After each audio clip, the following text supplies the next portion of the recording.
Win the people's support. I'll listen to you, mocked the prince. The next day, all shouted her name. Before we begin this beautiful period romance story, tell me in the comments where you're listening from. I love knowing where you're joining me from.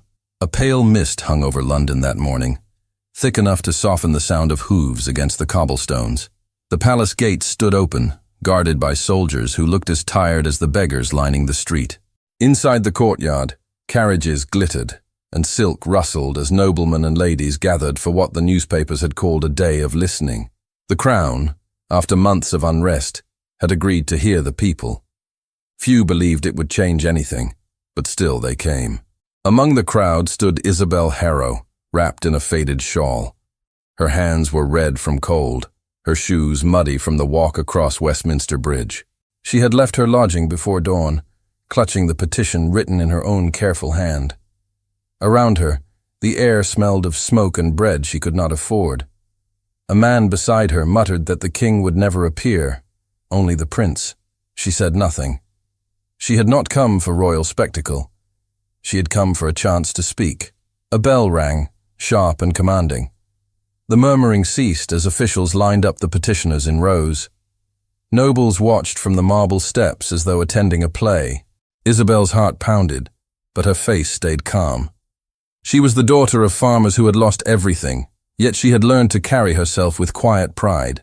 When a clerk called her name, Isabel Harrow, Parish of Hampshire, she stepped forward through the crowd. At the top of the steps stood Prince Edward of Wessex, the heir to the throne. His coat was of dark velvet, his hair tied neatly, his expression composed but faintly amused. He had agreed to preside over this gathering to prove that the crown still cared. It was a performance, one he expected to end before luncheon. He leaned toward his aide and whispered, "How many are there?" The aide murmured a number, and the prince sighed. "Let us begin quickly. The sooner they speak, the sooner they go home." One by one, the petitioners stepped forward, merchants complaining of taxes, widows begging for pensions, priests asking for repairs to their churches. The prince nodded politely, his answers smooth, practiced. Then Isabel's turn came. She climbed the steps slowly, the parchment trembling in her hands. When she reached the platform, she curtsied. Her voice, though soft, carried clearly across the courtyard. "Your Royal Highness, I speak for those who no longer have bread to eat. The land once given to our families was taken for debts we did not owe. The harvests now rot behind gates guarded by men who have never tilled the soil." A few courtiers exchanged glances. Her accent was rural, but her diction was precise. The prince raised an eyebrow. "You claim the crown has taken what belongs to you?" "Not to me, sir. To hundreds, to thousands. The decrees of seizure signed this past year have left children starving." "Those decrees," the prince replied, "were necessary for the stability of the realm." "Stability for whom?" she asked quietly. Laughter rippled through the nobles. The prince's jaw tightened, though he kept his smile. "For all, if the people obey the law. The law that feeds the few and starves the many cannot be obeyed forever," she said. The laughter grew louder, scandalized, delighted. A baroness covered her mouth in mock horror. The prince looked down at Isabel as though studying an insect. "You are bold, Miss Harrow. Do you imagine that you could do better?" "I imagine," she said, "that a ruler who has never spoken to a hungry man might listen to one." A hush fell. The prince straightened, his eyes narrowing. For a moment he saw not a peasant, but a woman unafraid of him. "Win the people's support," he said slowly, "and I shall listen to you." The courtiers burst into laughter. Even the soldiers allowed themselves a smirk. Isabel stood frozen, her cheeks burning. She wanted to speak, to defend herself, but her throat closed. Pride held her upright when her knees wished to buckle. She bowed her head, gathered her parchment, and turned away. As she walked down the steps, whispers followed her like knives. Who does she think she is? A farmer's daughter, perhaps. She spoke well. For a commoner. The humiliation was sharp, but beneath it something else stirred. His words had not destroyed her. They had challenged her. In the shadow of the palace wall, she paused. Thomas Hale, a soldier dismissed for injury, recognized her from the crowd. "You were brave to speak," he said, limping forward. "They heard you. They laughed. she answered. Sometimes laughter is how fear hides itself. She looked at him, uncertain whether he meant to comfort her or tease her. I did not come to frighten anyone. I only wanted to be heard. And you were, he said. Even the prince. She gave a faint, incredulous laugh. He will forget me before he reaches his carriage. Maybe, Thomas said, but the people won't. Some of us heard truth in what you said. She thanked him softly and walked on. The city pressed around her, vendors shouting, horses clattering, the river smelled thick in the wind. Every face seemed to mirror her shame, yet every face also reminded her why she had spoken. She reached the narrow street where she lodged and climbed the stairs to her small room. There she unfolded the parchment she had written, the one she had never been allowed to read in full. Her handwriting wavered from the cold, but the words were strong. She read them aloud to the empty room. The people ask not for charity, but for justice. Her voice steadied as she continued. If mercy cannot be found in the palace, it will rise from the fields. Her landlord knocked, reminding her that the rent was due. She promised to pay and closed the door. The window rattled with wind. Beyond it, she could see the spire of St. Martin's, where beggars huddled beneath the steps. She thought of her parents, buried in the soil they had once owned. The shame of the morning began to fade, replaced by a quiet determination. Perhaps the prince believed she would vanish like a gust of wind. He would learn that some voices, once awakened, do not fade. That evening she went to the market square, where groups of laborers warmed themselves around a fire. She greeted them with the courtesy of one who saw them as equal. "Did you hear what happened at the palace today?" she asked. They shook their heads, wary. "A woman spoke," one said. "They say she angered the prince. She only told the truth," Isabel replied. The men exchanged glances, curious. One of them asked, "Were you there?" "I was," she said. "And I saw how they laughed at the hunger of honest men." A silence followed. The crackle of fire filled the air. Then someone muttered, "If only we could speak as you do." She smiled faintly. "You can, you must. The prince believes no one listens to the poor, but he is wrong. You listen to each other. That is where change begins." Her words lingered long after she left. She walked home under the dim lamps, the sound of the city soft around her. In her chest, the humiliation began to turn into resolve. The next morning, London woke to grey rain. Inside the palace, Prince Edward broke his fast with little appetite. The memory of the girl's voice troubled him more than he wished to admit. His aide poured him tea and said, "The meeting went well, Your Highness. The crowd was satisfied." "Was it?" Edward asked, staring at the window. They were grateful to be heard. He gave a small laugh. "Grateful for mockery?" The aide hesitated. "She was insolent. She was honest," the prince said, surprising himself. "I had forgotten what honesty sounds like." His aunt, the Duchess of Clarendon, entered with the rustle of silk. "Edward, the council is ready. We must discuss the unrest in the southern counties." He rose, masking his unease. "Yes, aunt." As they walked, the Duchess asked, "Who was that girl who dared speak against you?" "A farmer's daughter, I believe." "You should have had her removed and confirm their complaints about tyranny," he replied lightly. "No, aunt. Let her speak. The people will forget her by tomorrow." "Do not underestimate those who have nothing to lose," the Duchess said. "They can be dangerous." He smiled to end the discussion, though her words stayed with him. Dangerous. Could a voice like hers truly threaten a kingdom? That afternoon, Isabel packed her few belongings. She had received a letter from her cousin in Hampshire, describing how families were being forced from their cottages. Her heart ached as she read. The decision came swiftly.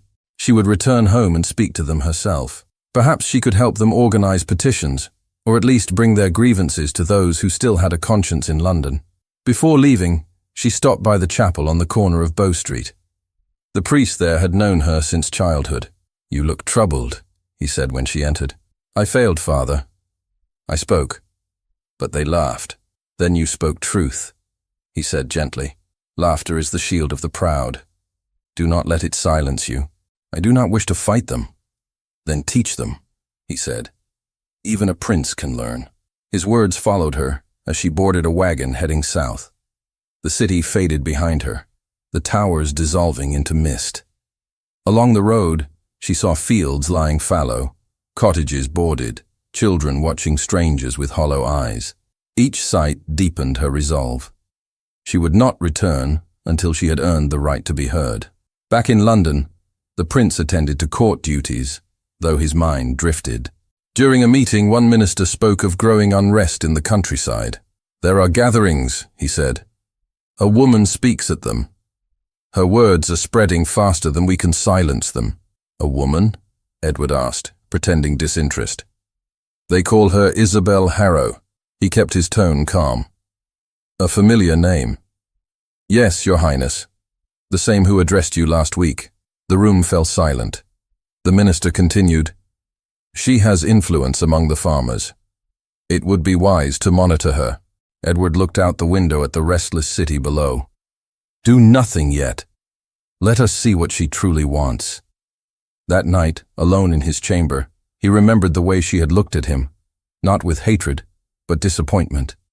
It was a look he had not seen before, one that made him question himself. He wondered what she was doing at that moment, and whether she still thought of the challenge he had thrown at her.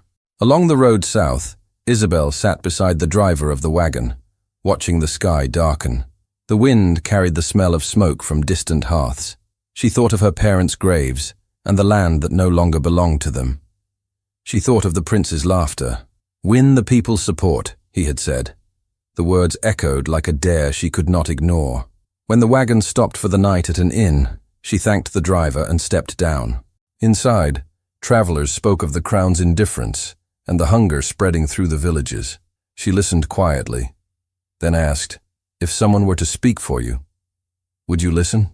An old man by the fire looked up. "Speak what?" "We've heard promises before." "Not promises," she said. "Truth." The man studied her, then nodded. "If it is truth, we would listen." She smiled faintly. "Then perhaps it is time someone spoke."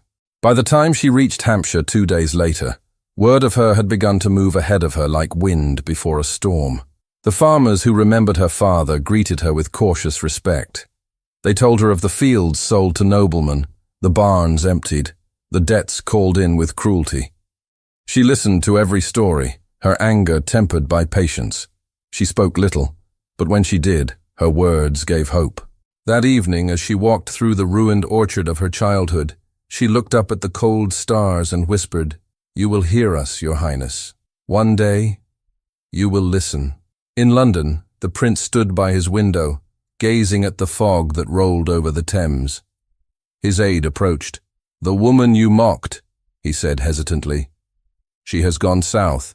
Some say she is stirring the villages." The prince did not turn. "Let her stir them. Perhaps they need it." "Shall I send word to the magistrates?" "No," the prince said quietly. "For now, we watch." He remained there long after his aide had gone, the sound of the city fading beneath the hum of the river. At last he whispered to himself, "She will not succeed.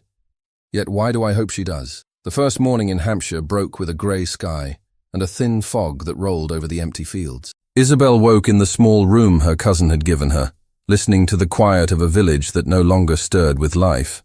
Where she remembered children's laughter and the rhythm of carts on the road, there was now only silence. She wrapped her shawl tighter and went outside.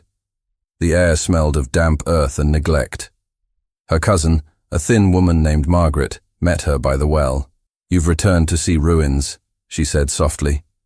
"The land was sold. The men who stayed now work for pennies on what once was theirs." Isabel nodded. "Then we must remind them it was once theirs." Margaret sighed. "You think words can mend hunger? They can awaken dignity," Isabel said. "That is where change begins." She spent the day walking from house to house, greeting people who remembered her as a child. Many were reluctant to speak. Some closed their doors politely, afraid of attracting notice from the magistrate. But a few listened. They told her about families driven to London to beg, about the taxes that rose as wages fell. She took notes, each story fueling her resolve. At dusk, she went to the old church. The roof leaked and ivy crawled across the stones, but the benches still stood. She lit a small candle and waited. Slowly, figures appeared at the door. Women holding children, old men leaning on sticks. young laborers with tired faces. They filled the pews without a word. "I did not come to complain," Isabel began. "I came to remember. Once we worked this land with pride. Now it is taken, and we are told to be grateful for the crumbs that fall. But I tell you this, our silence feeds their power." The people exchanged uneasy glances. One man said, "If we speak, they'll call it rebellion." "It is not rebellion to speak the truth," Isabel said. "It is courage." An old widow rose. "And what good will courage do against a noble's seal?" "None," Isabel admitted, "unless courage spreads. If each of you speaks to one neighbor, and that neighbor to another, the truth will move faster than any decree." Her words hung in the air like a spark in dry grass. The people murmured, some uncertain, some inspired. By the time she finished, they left in silence, but their eyes were no longer lifeless. The next morning, Margaret told her that 3 villagers had gone to speak to others in nearby hamlets. Isabel smiled. "It begins." Within weeks, her gatherings grew. They met in barns, in fields, by riverbanks. She never raised her voice, but her calm conviction gave her words weight. Even those who feared punishment came to listen. They called her the woman with the steady eyes. She taught them to write petitions, to sign their names with pride. One evening, a group of young men brought an injured soldier to her, a man limping on one leg, his coat torn. It was Thomas Hale. He greeted her with a weary smile. "You remember me, Miss Harrow? The soldier from the courtyard." "I remember," she said, helping him sit. "You spoke of fear hiding behind laughter." "And I was right, wasn't I?" he said. "They're afraid of you." She laughed softly. "Afraid of a woman with no wealth or title?" "Afraid of a voice that won't bow," he said. From that day, Thomas stayed to help. He carried her messages to nearby villages and organized those who could read to copy her speeches by hand. When she thanked him, he waved it off. "I've seen battlefields," he said, "but I'd rather fight with words than swords." Word of Isabel's meetings began to spread beyond Hampshire. In taverns and markets, travelers repeated her phrases. Some called her dangerous, others called her brave. When a merchant from London brought the rumor to the palace, it reached Prince Edward's ears during supper. "They speak of her as if she were a saint," the Duchess of Clarendon said bitterly. "A peasant woman stirring the countryside." Edward kept his expression neutral. "And what does she stir? Compassion? Disorder," the Duchess snapped. "The people will always follow those who promise them hope. Hope is not disorder," he said quietly. She turned sharply toward him. "You defend her?" "I defend truth, Aunt. If her words are false, they will fade. If they are true, perhaps we ought to listen." The Duchess's eyes narrowed. "You are too kind-hearted. Kindness weakens rule. Then perhaps rule is too brittle," he murmured. That night he stood by his window, listening to the faint sounds of the city. He could not forget the woman's voice, the calm fire of her words. Against reason, he wanted to see her again, not to silence her, but to understand her. Meanwhile, Isabel's influence deepened. She began visiting smaller villages, speaking beneath the trees or outside mills. People started to follow her from one place to another, eager to hear her speak. Thomas often teased her that she had become famous. She always answered, "If they remember my words more than my name, then I have succeeded." One afternoon, as she was leaving a gathering near the river, she found a stranger waiting by the road. He was tall, dressed in the simple coat of a traveler, his face partly hidden by a scarf. He bowed politely. "Miss Harrow," he said. She studied him warily. "Have we met?" "Not formally," he said. "I have heard you speak." "Many have heard me," she said, cautious. "Are you here to warn me or threaten me?" "Neither," he said. "I am here to understand." She tilted her head. "Then you may listen." He walked beside her as she returned toward the village. "You speak of justice," he said. "Yet justice can be slow.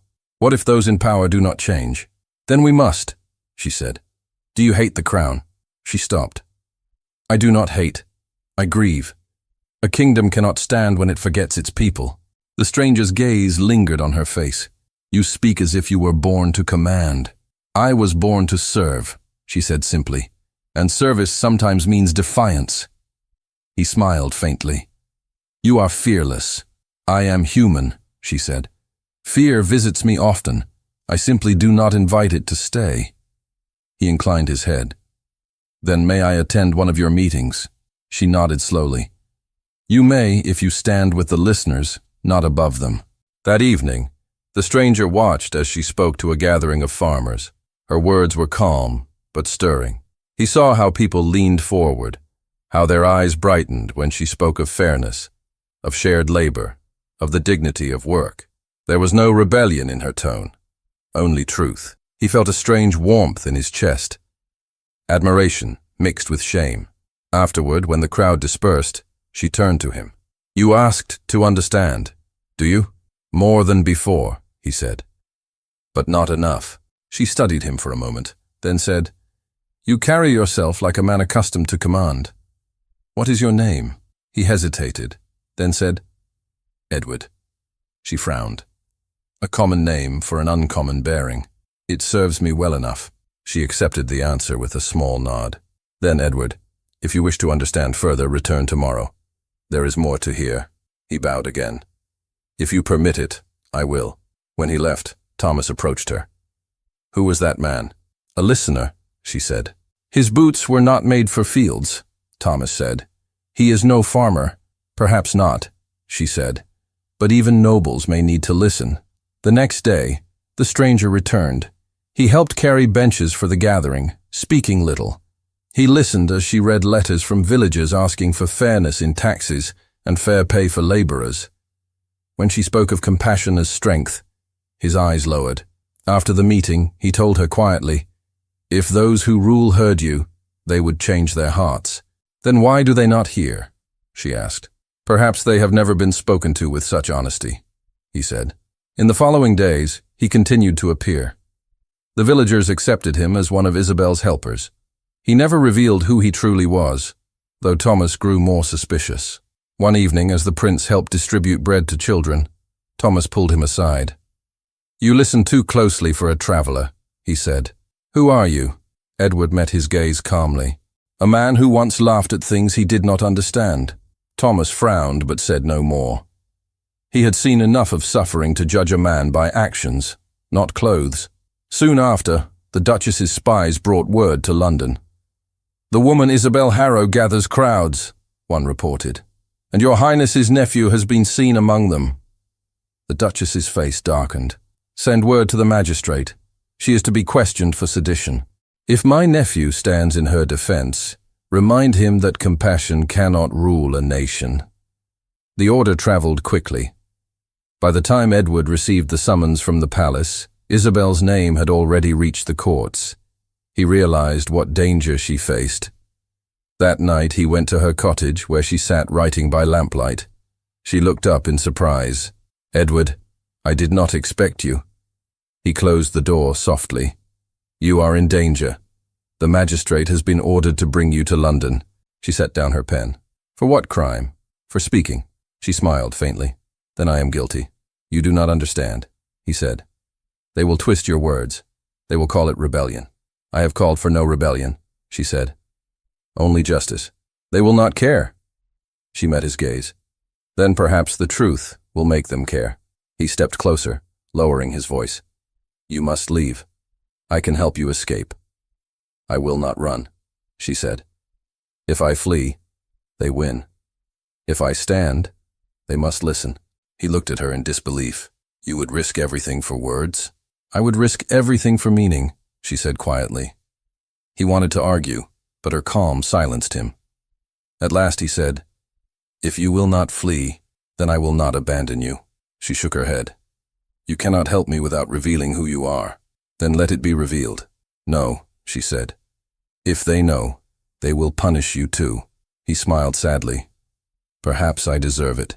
Before she could answer, there was a knock at the door. Thomas entered hurriedly, his face pale. Riders are coming from the town. Soldiers. They say the magistrate wants her taken tonight. Isabel rose. Then it begins. Edward turned to Thomas. Hide her, I'll delay them." "Who are you to command?" Thomas demanded. Edward hesitated, then said quietly, "A man who has already caused her enough harm." Thomas stared, understanding dawning. "You," he said. "You're the prince." Edward did not deny it. "There is no time. Go." Thomas looked at Isabel, then at the prince. "If this is a trap—" "It is not," Edward said. "I swear it." Thomas nodded reluctantly. He led Isabel toward the back door, but she stopped and looked at Edward. "You cannot protect me forever," she said. "Sooner or later, truth will stand alone." He nodded. "Then I will stand beside it." Outside, the night wind carried the sound of hooves. Lanterns glimmered on the road. Isabel disappeared into the darkness with Thomas, while Edward remained in the doorway, watching the lights approach. The clatter grew louder, echoing off the hills. He drew a deep breath, his mind torn between duty and conscience. The riders stopped at the gate. Their captain dismounted and bowed. "Your Highness," he said, "we were told the woman Isabel Harrow was seen here." Edward's face remained unreadable. "You were told wrongly. The cottage is empty." The captain hesitated. "Shall we search?" "No," Edward said firmly. "You will return to town." The captain bowed, uncertain but obedient. When they rode away, Edward looked toward the dark path where Isabel had vanished. The wind carried the faint echo of her voice from earlier that night. Calm and fearless. He closed the door slowly, his heart heavy with something he could no longer name. At dawn, when he returned to the palace, the Duchess was waiting. "You look tired, nephew. Did the countryside trouble you?" He met her gaze. "It troubled my conscience." She frowned. "You are too soft, Edward. Compassion will ruin you." He walked past her without answering. From the window, he saw the sun rising over the city, pale and cold. Somewhere beyond that horizon, Isabel was walking toward whatever awaited her. He whispered to himself, as if to the wind, "I will not let them destroy her." That same morning, in the fields of Hampshire, Isabel and Thomas reached the old mill where her followers waited. She looked back toward London, her eyes steady. "They will come for us soon," she said. Thomas nodded. "Then what do we do?" "We speak louder," she answered. "Let every village hear before they silence us." And as the first light of day spread across the hills, a new sound rose with it. Voices gathering, repeating her words from one valley to the next. The echo traveled far, reaching the city before sunset, carried on the lips of strangers. In the palace, the prince paused at the window listening. "She will not stop," his aide murmured. Edward's hand tightened on the railing. "She will not stop," he said softly. "And neither will I." The air in London carried an unease that even the palace walls could not shut out. In every corridor, whispers followed Prince Edward like a shadow. Reports of gatherings, petitions, and chants filled the conversations of ministers. Some said the countryside worshipped a new saint. Others said rebellion brewed under the name of a woman. The Duchess of Clarendon, always alert to danger, stormed into Edward's study one morning and placed a stack of reports before him. "Read them," she demanded. "Your kindness has birthed a fire you can no longer contain." Edward scanned the parchment. The letters spoke of hundreds meeting in fields, of peasants quoting Isabel Harrow's speeches as though they were scripture. He set them down slowly. "They meet to speak, not to fight." "To speak is the first act of defiance," the Duchess replied. "Silence them now, or you will see the crown dragged through mud." He met her eyes, calm but unyielding. "If the crown cannot bear truth, perhaps it deserves the mud." Her expression hardened. "I warned you once, Edward. Do not let pity rule you. That woman will be your ruin. She will be my redemption," he murmured, too quietly for her to hear. When she left, he sat in the quiet room for a long while, then rose and called for his horse. By dusk, he rode through the countryside again, dressed as a common traveler. The chill of early winter bit through his coat, but the air smelled of smoke from hearths and newly baked bread, a reminder that life still pulsed beyond the marble of the palace. He reached Hampshire under a dim moon and followed the path to the old mill. Voices carried through the night, Isabel's voice, clear as a bell.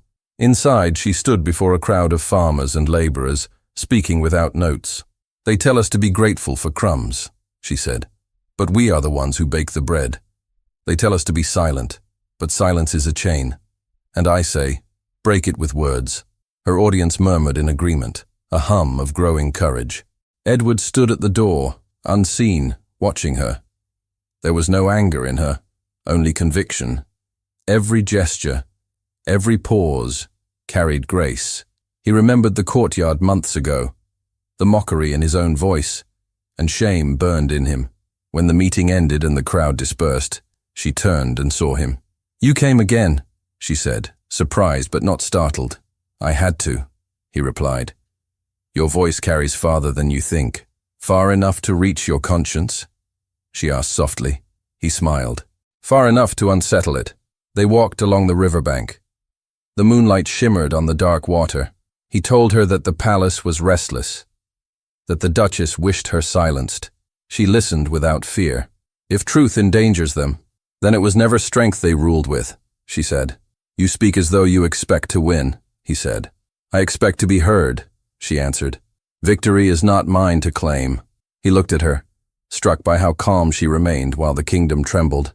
"You could leave England," he said suddenly. "Start anew in another land, France perhaps, and abandon those who believed my words." She shook her head. "No. I began this not for escape but for change." He hesitated before speaking again. "There is something I must tell you. The decrees that destroyed your village, one bears my name, but the signature was forged." Her eyes widened. "Forged?" "Yes, by those who wish to profit from the seizures. I have proof. But if I expose it, the court will tear itself apart." She stepped closer. "Then let it. If corruption stands on a throne, it must fall before the people's trust can rise." He gazed at her in the moonlight. "You would risk the kingdom's ruin. I would risk its rebirth," she said. "You hold power enough to end this deceit, yet you hesitate." "I hesitate because the truth will destroy my family," he said. She met his gaze. "And what of the families already destroyed by lies?" The words struck him harder than any blow. For a long moment, neither spoke. Then he said quietly, "If I expose this, they will come for you first. Then they will find me ready." He studied her face, the quiet strength in her eyes, the resolve that did not waver. "You are not afraid." "Every day," she said. "But fear has never stopped me, and it will not stop you." He wanted to answer, but footsteps echoed from the road. Thomas appeared, breathless. "They're coming," he said. "The magistrate's men. They've orders to arrest her tonight." Isabel's eyes lifted to Edward's. "Then it begins." "No," he said firmly. "It will end, if I can reach the city before them." She caught his hand briefly. "Whatever happens, do not let them twist the truth." "I won't," he said. "But promise me you'll be careful." "I promise nothing," she said, smiling faintly. "Promises bind the living. Truth binds the soul." He left before dawn, riding hard toward London. Behind him, the wind carried her words like a vow. The next day, the city buzzed with news. A woman was to be tried for inciting unrest. Edward reached the palace in time to see soldiers preparing the great hall. The Duchess met him at the entrance, her face cold with triumph. "You are just in time," she said. "Your peasant friend has been found." He froze. "Found? She was arrested this morning. She will stand before the council at noon." He stepped closer, lowering his voice. "You knew before I arrived."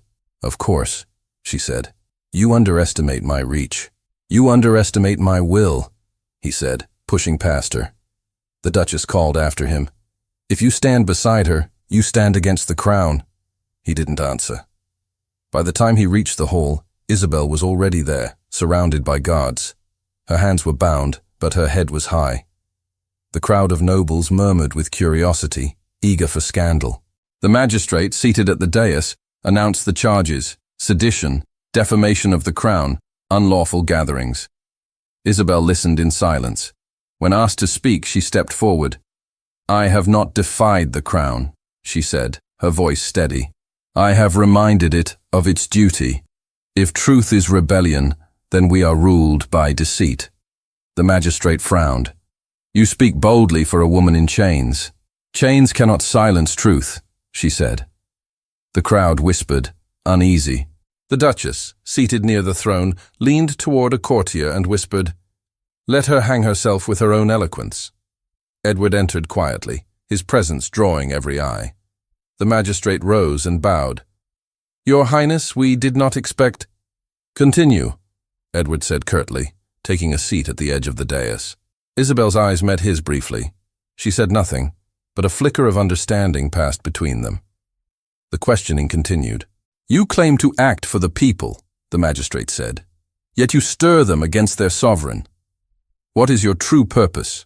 "My purpose," Isabel said, "is to remind those who govern that they serve, not rule.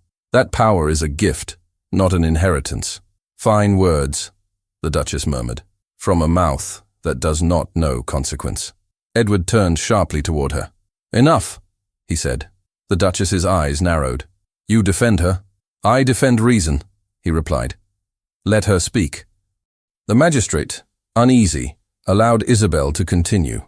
She told of the famine, of the forced evictions, of the forged decrees. As she spoke, murmurs grew.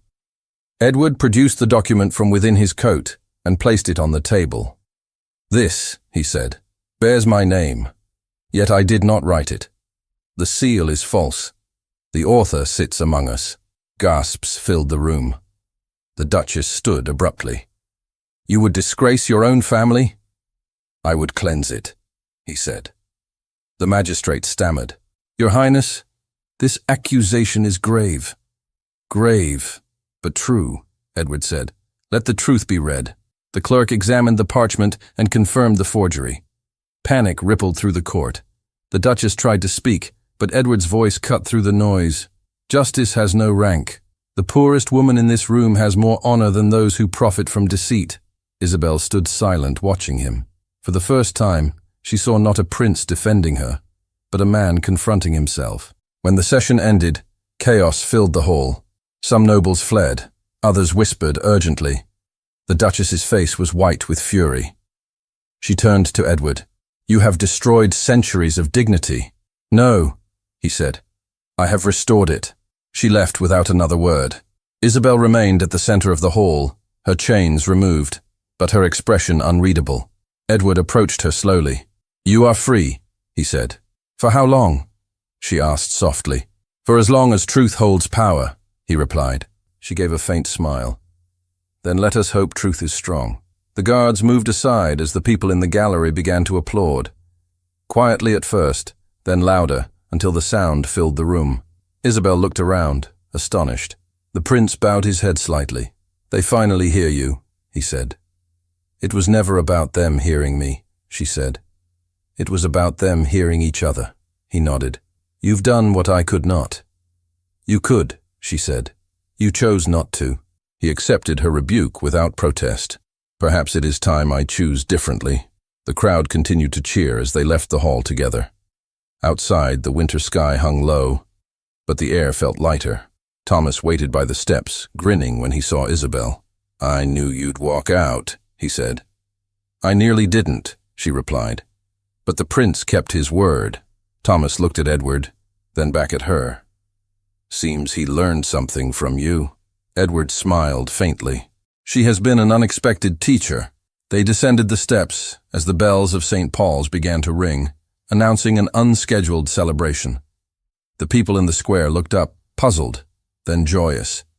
Rumors spread like wildfire.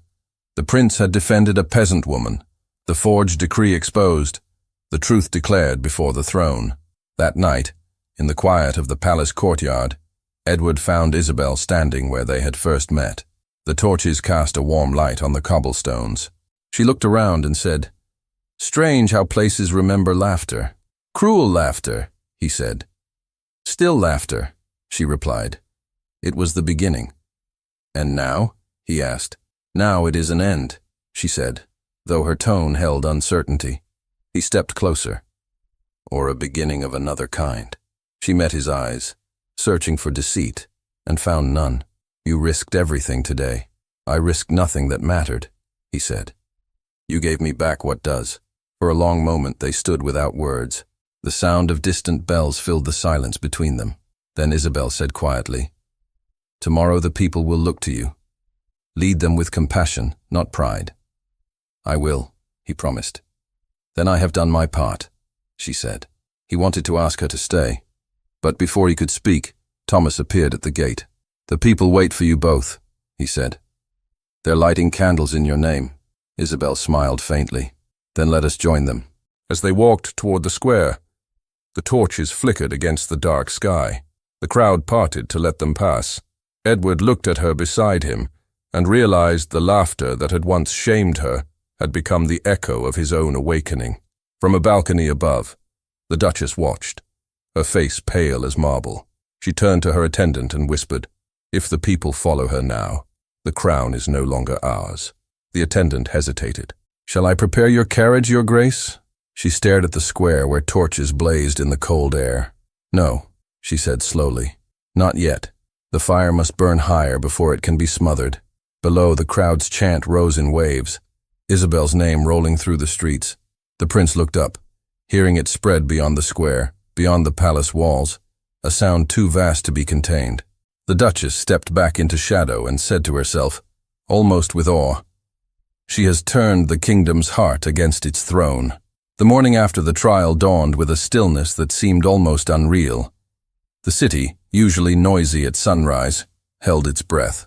Bells rang faintly over the river, not in alarm, but in wonder. London had seen power before, but never truth spoken so boldly. In the great hall of the palace, the air still carried the echo of Isabel Harrow's voice.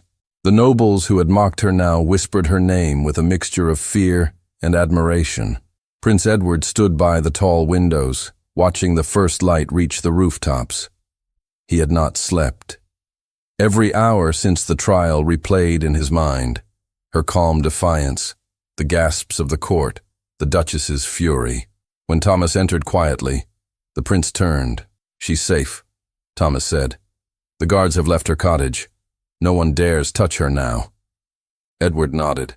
"And the Duchess?" "Gone to her estate outside London. They say she plans to leave the country." "Not yet," Edward said. "She will wait to see if I survive the storm." Thomas gave a tired smile. "Seems the storm has changed direction." The prince looked back at the window.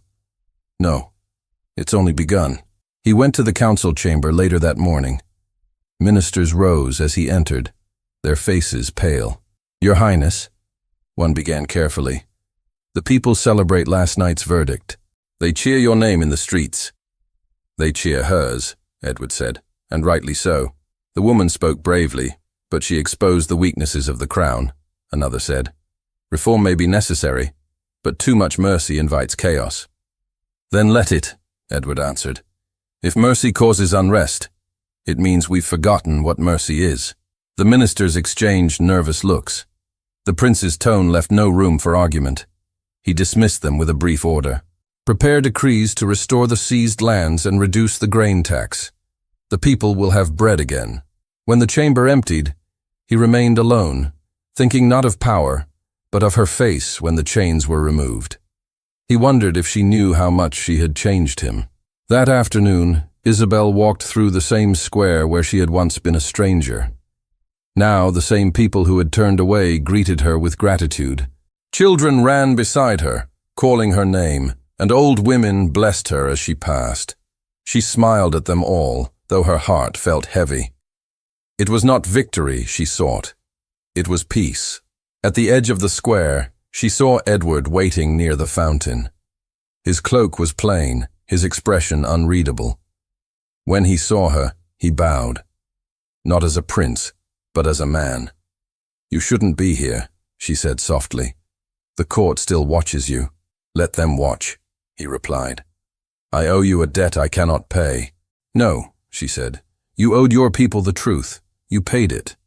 He hesitated. "And you? What will you do now?" "I will return to Hampshire," she said. "The work is there. The people need guidance." He stepped closer. "And what of me?" She looked up at him. "You are the prince. They need you too." "I meant," he said quietly. "What do I mean to you?" Her breath caught for a moment. You were my adversary, then my ally. Perhaps now, my hope. He smiled faintly. That is more than I deserve. A messenger interrupted, bowing deeply. Your Highness, the council requests your presence. There is unrest among the nobles. Edward nodded. Tell them I will come. When the man left, he turned back to Isabel. They will resist the reforms. They will try to undo everything. Then stand firm, she said. They cannot undo truth. He reached for her hand but stopped himself. When this is over, when the kingdom is whole again, will you stand beside me? Her eyes softened. If the kingdom is ever whole, there will be no need for crowns. He wanted to argue, but her calm silenced him. Then promise me one thing. Whatever happens next, you will not lose faith in me. I never did, she said simply, even when I should have. That evening, as the sun set over the Thames, the council met in secret. The Duchess of Clarendon returned unexpectedly, her presence casting a chill across the room. You think you can rule with pity? She said to Edward. You disgrace your ancestors. I honor them by learning from their mistakes, he replied. Your reforms will destroy us, she warned. The nobles will revolt. Then let them, he said again. England has survived wars and plagues. It will survive honesty. The Duchess studied him, her face pale with fury. That woman has bewitched you. She reminded me I have a heart, he said. I intend to use it. The room fell silent. She rose slowly. Then may your heart bear the weight of a broken crown. She swept from the chamber, her footsteps echoing like judgment. Edward stood motionless for a moment, then looked at the ministers. You heard her. The age of silence ends tonight. Draw up the decrees. Outside, the city glowed with lanterns. Crowds gathered in front of the palace gates, singing songs that carried her name. Isabel watched from a distance, her cloak pulled tight. She had come not to be seen, but to witness. Thomas joined her, holding a folded paper. Word travels fast, he said. The prince's new law restores the farms. He's ordered bread to be distributed at half cost. She smiled faintly. He keeps his word. Thomas looked at her carefully. You love him, don't you? She didn't answer at once. I love what he could become. A ruler who listens. That's not what I asked, Thomas said gently. She turned toward the lights of the palace. I don't know what I feel, she said. I only know that my heart no longer belongs to anger. Later that night, Edward stood alone on the balcony, looking down at the crowds. The wind carried their voices upward, a tide of hope he had never known. When he turned, Isabel was there. The guards had not stopped her. Perhaps they no longer dared. I thought you would be with your people, he said. They are yours now too, she replied. I came to see what you would do with them. He gestured toward the city. I will give them back what was stolen. And what of yourself? She asked. Will you give yourself back to your own soul? He looked at her steadily. Only if you ask it. Her lips parted, but before she could speak, thunder rolled over the city. The first drops of rain fell, soft and cold. She laughed quietly. Even the sky weeps for change. He smiled, the sound of her laughter breaking the weight in his chest. Then let the rain wash away what we were. They stood together as the rain poured, the streets below shimmering with light. When he reached for her hand, she did not pull away. For the first time, there was no distance between them. Not of title, not of fear. The next morning, London woke transformed. The decrees were posted at every corner. Land restored, taxes lowered, penalties lifted. People read them aloud, scarcely believing. Farmers wept openly in the markets. Women blessed the prince's name. And somewhere between them, Isabel's name was whispered too, not as a rebel, but as a savior. In the palace, the ministers bowed reluctantly to Edward's decisions. The Duchess's departure became official. Her carriage rolled through the gates at noon, her face hidden behind lace. As she passed the cheering crowds, she said to her coachman, "Let them have their joy. It will fade." But even she knew her words sounded hollow. By afternoon, Edward called Isabel to the palace gardens. The air smelled of wet roses and new earth. "It's done," he said quietly. The council has signed the decrees. England begins anew. She nodded. You've done what few dared. We did it, he corrected. Without you, I'd still be blind. She looked away. I only reminded you to see. He took a step closer. And now that I see, I cannot forget you. Her heart raced, but she kept her tone calm. You are a prince. Your world is bound by duty. My duty, he said, is to truth, and you are its voice. Then let truth guide you, not affection, she whispered. He smiled faintly. What if they are the same? Before she could reply, Thomas approached with urgent news. Your Highness, the people are gathering again, not in anger, but in gratitude. They ask to see you both. They say they wish to thank their prince and the woman who changed him. Edward looked at Isabel. Will you stand beside me once more? She hesitated, then nodded. For them.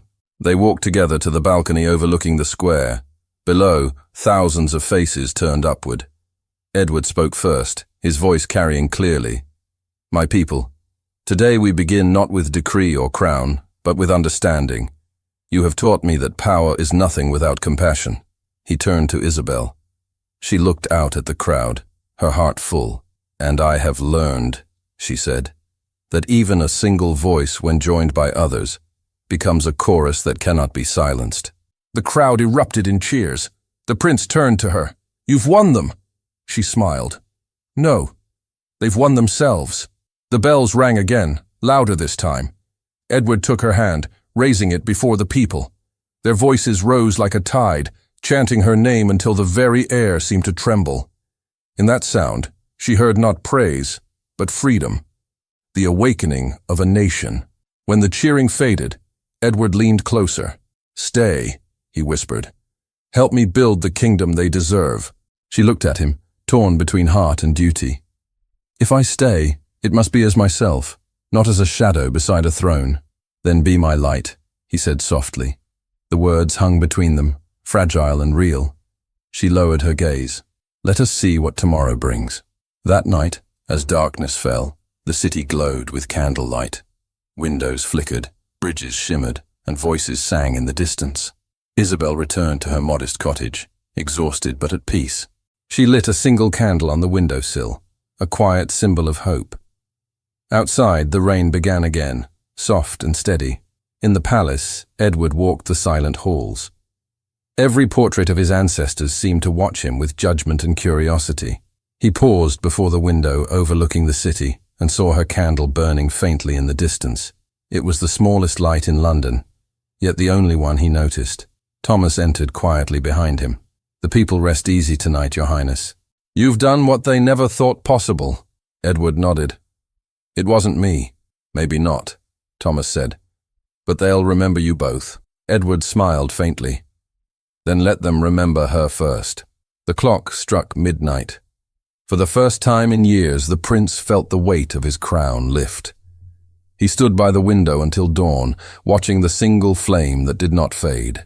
When the sun finally rose, its light touched the palace and the cottages alike, making no distinction between prince and peasant.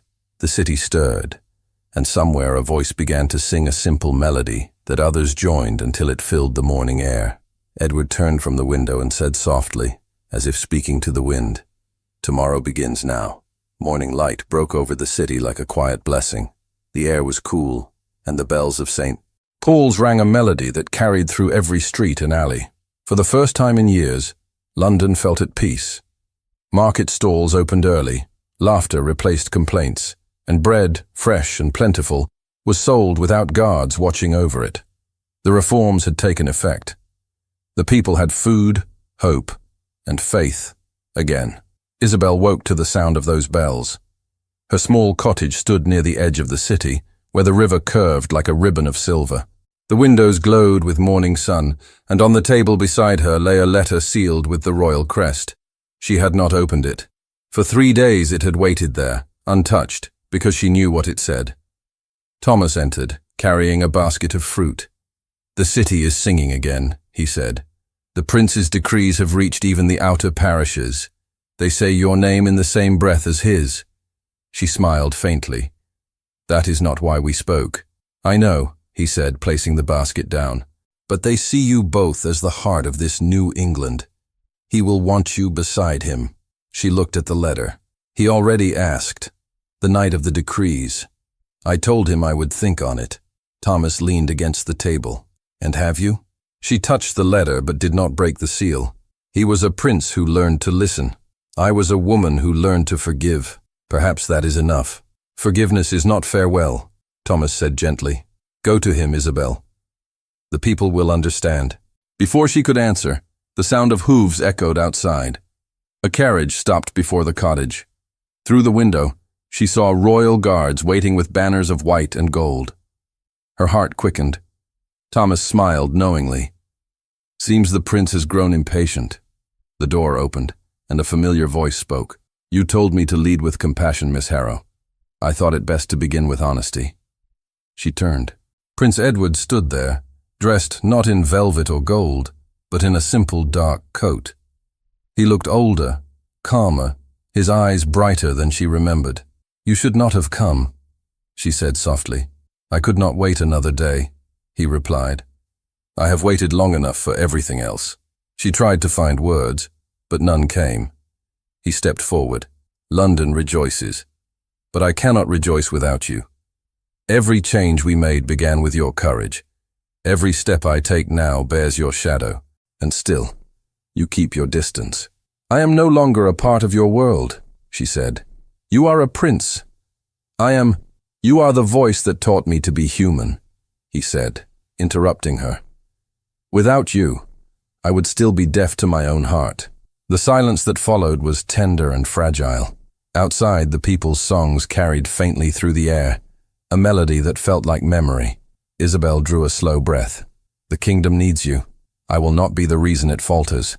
The kingdom stands because of you, he said, and it will not falter if you stand beside me.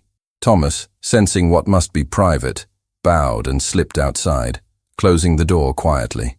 Edward stepped closer until only a breath separated them. You once told me that power should serve.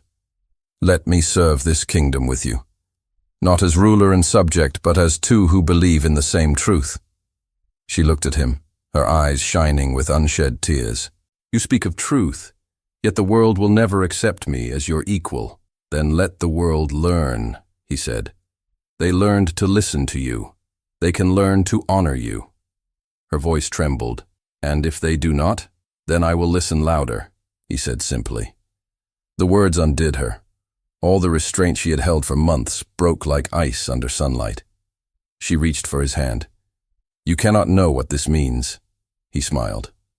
Then tell me. She did not answer. Instead, she let silence speak for her. Their joined hands said more than words could. The same man who had once mocked her now stood humbled, and the same woman who had once bowed her head now lifted it without fear. Later, they walked together through the streets. People stopped and bowed, not because of his title, but because of what they represented. Change that had come without blood, hope that had risen from humiliation. Isabel spoke to vendors, to mothers, to children who ran beside her carriage. Edward watched her, realizing that every gesture she made carried warmth he could never command. At the gates of the palace, the guards saluted. The Duchess's banners were gone, replaced with white lilies tied to the ironwork. Edward offered Isabel his arm. This time, he said, you will not walk these steps alone.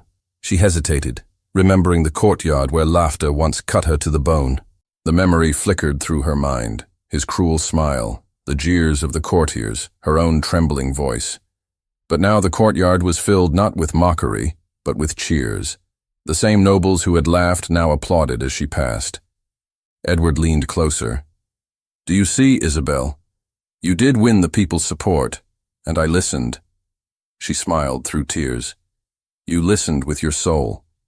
Inside the hall, musicians played softly. The ministers bowed low, their arrogance replaced by reverence. A ceremony had been prepared, though she had not been told. At the center stood a small table bearing 2 golden rings. What is this? She whispered. Edward turned to her. The council insisted on a symbol of unity between ruler and people.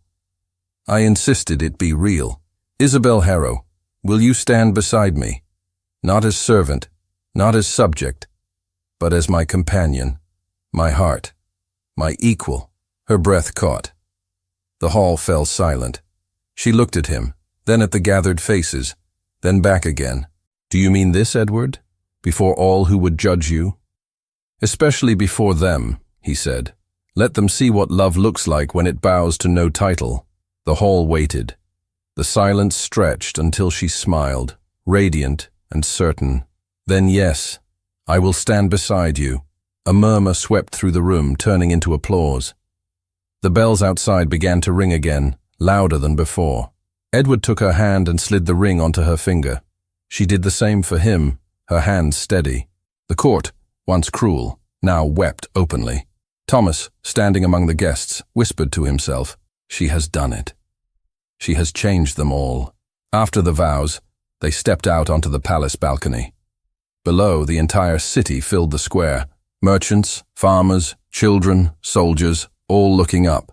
The moment was like sunlight after endless rain. Edward raised his voice. "My people, today you see not a prince and a peasant, but two hearts, joined by truth. Let this day remind us that compassion, once spoken, can heal a kingdom." The crowd roared in approval. Isabel stepped forward, her voice clear. "We began with hunger and silence. Let us end with hope and song." From somewhere in the crowd, music began. A simple tune carried by fiddles and flutes. The melody spread until thousands of voices joined in. Edward turned to her. "Do you hear them? They sing not for me," she said. "They sing for themselves." "Then let us listen," he said. They stood together, their hands entwined, as the voices rose higher and higher, echoing through every street and tower. For that moment, London belonged to no class, no title, only to unity. When the music faded, Edward leaned close. "Do you remember the words I once said to you? Win the people's support, and I shall listen." She laughed softly. "I remember. Well," he said. "You won them, Isabel.